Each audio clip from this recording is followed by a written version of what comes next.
गुरुर्ब्रह्मा गुरुर्विष्णु गुरुर्देवो महेश्वरः साक्षात् गुरुर्परब्रह्म तस्मिन् श्री गुरुवे नमः। ओम। आप सभी भाइयों बहनों का मेरे चैनल पर स्वागत है। अब हम बढ़ते हैं गीता अभ्यास में श्रीमद् भगवद गीता के प्रथम अध्याय के दूसरे श्लोक में, जो कि इस प्रकार है।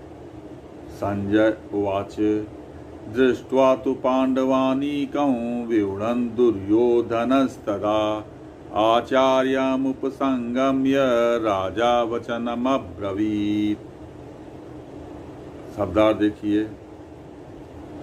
दृष्ट्वा का मतलब देखकर, तू का मतलब और, पांडवानीकम का मतलब पांडव सेना, व्यूढन का मतलब वज्रव्यूह में, दुर्योधन का मतलब दुर्योधन, तदा उस समय, आचार्यम द्रोणाचार्य, उपसंगम्य के पास जाकर, राजा वचनम वचन, अब्रवीत मतलब कहा। इस श्लोकार्थ होता है। संजय बोले, हे राजन, पांडवों की वज्रव्यूह सेना को देखकर राजा दुर्योधन आचार्य द्रोणाचार्य के पास गए और ये कहा। क्या कहा, यह हम अगले श्लोक में देखेंगे।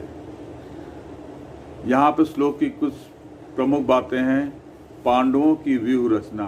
पांडवों की व्यूह रचना एक मत में थी और सुसज्जित रूप से सजी हुई थी, जिसका कारण था कि उनके साथ धर्म और भगवान श्री कृष्ण, जबकि दूसरी तरफ कौरव सेना में मतभेद था।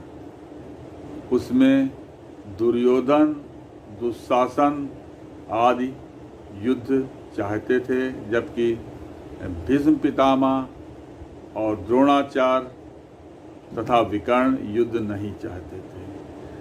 इसी श्लोक में कहा गया राजा दुर्योधन। राजा दुर्योधन का मतलब है कि धृतराष्ट्र का सबसे प्रिय पुत्र राजा दुर्योधन था, तथा हम देखें परंपरागत नियमों के अनुसार भी युवराज राजा दुर्योधन ही था। क्योंकि धृतराष्ट्र जन्म से अंधे थे, इसलिए राजा का सारा कामकाज दुर्योधन ही करता था और इस युद्ध का कारण भी दुर्योधन ही बना। इसी तरीके से आगे हम देखते हैं, लिखा है आचार्यमुपसंगम्य।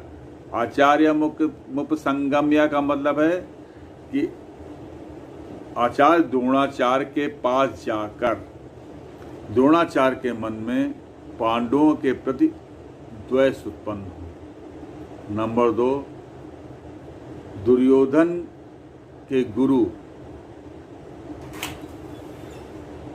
द्रोणाचार्य थे तथा आदर देने के लिए वो उनके पास जाता है। और नंबर 3, आचार्य द्रोणाचार्य और भीष्म पितामह दोनों ही उभय पक्षपाती थे।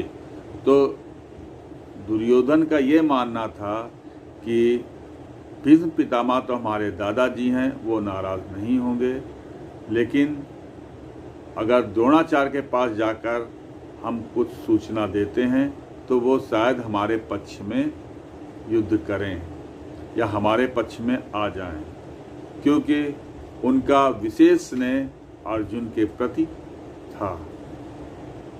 इन्हीं शब्दों के साथ मैं विराम देता हूँ।